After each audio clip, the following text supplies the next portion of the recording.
If you could give up every fear that you've ever had which was unwarranted or inappropriate, if you could let go of all of that self-doubt and it were to just disappear, even if you didn't believe it, even if you thought you were broken, that would be a great investment if it did absolutely happen. Now, even if someone was promised that, but chances are you may still feel that's a risk that I'm not willing to do, because we get caught up into that risky mindset. We've been in this comfort zone that we feel like being broken or being stuck is our lot in life. And it's not. Well, actually it is, and it isn't. Here's the real part. If we remain the same, it is our lot, because we're not doing anything about it. But it doesn't have to be that way. It doesn't have to be your lot. It doesn't have to be where you want to be.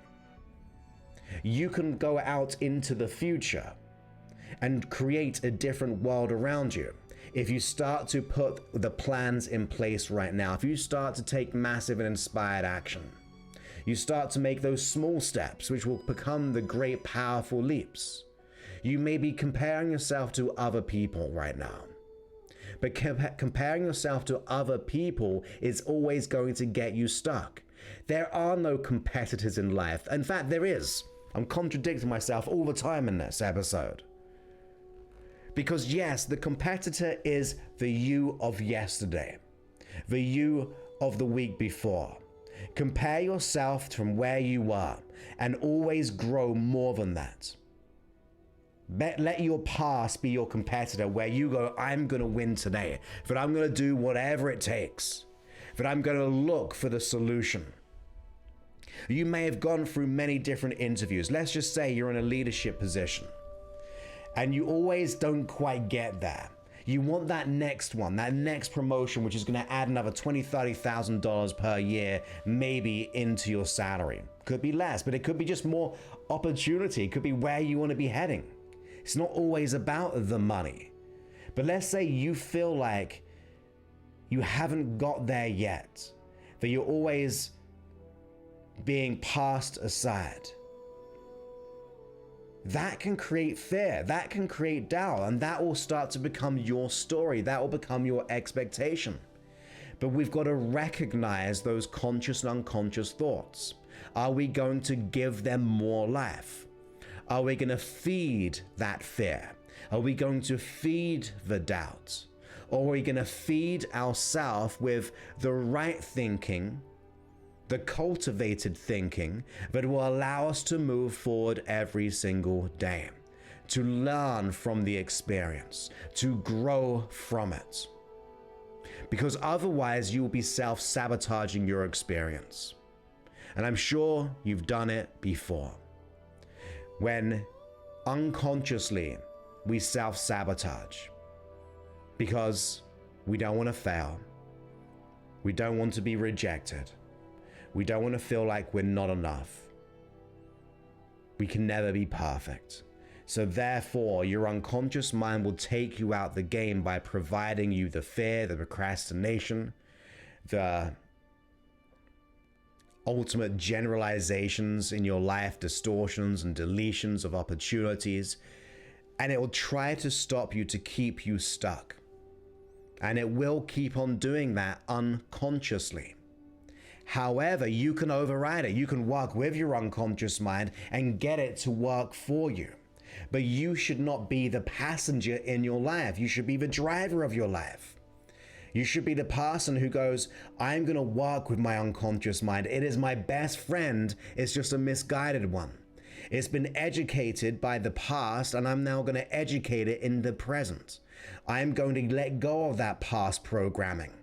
I'm going to educate myself and give myself something. Here's a thing as well, just popped into my mind.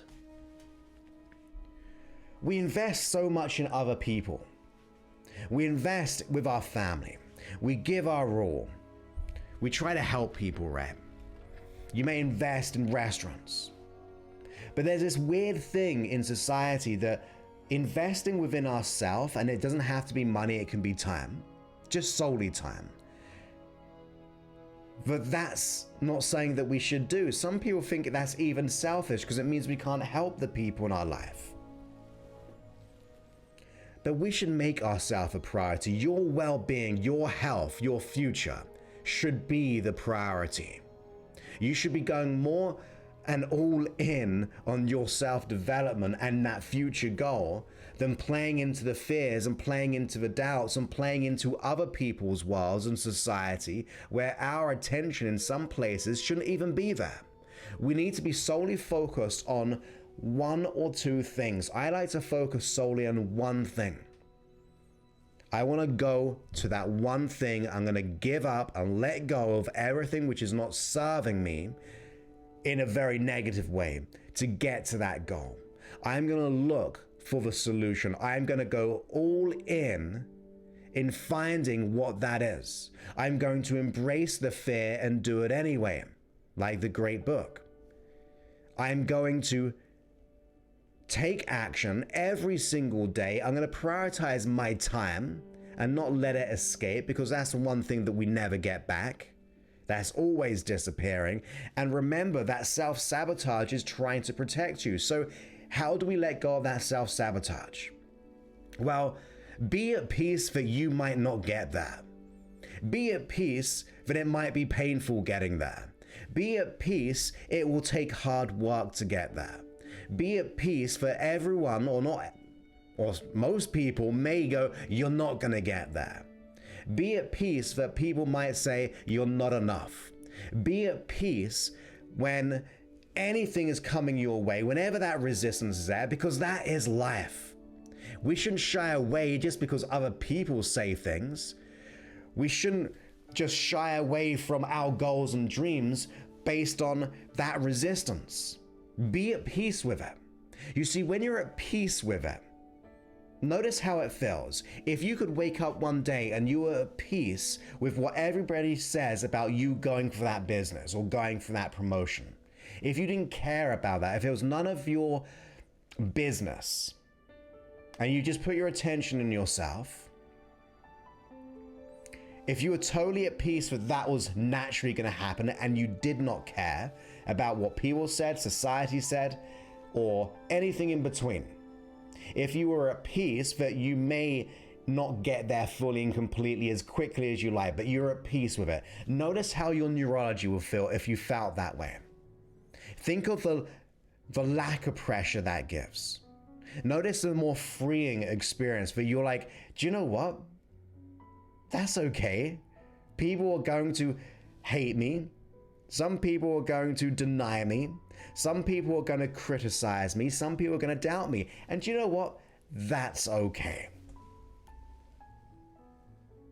Imagine if that was your mindset, that you did not play into that attention. What would happen?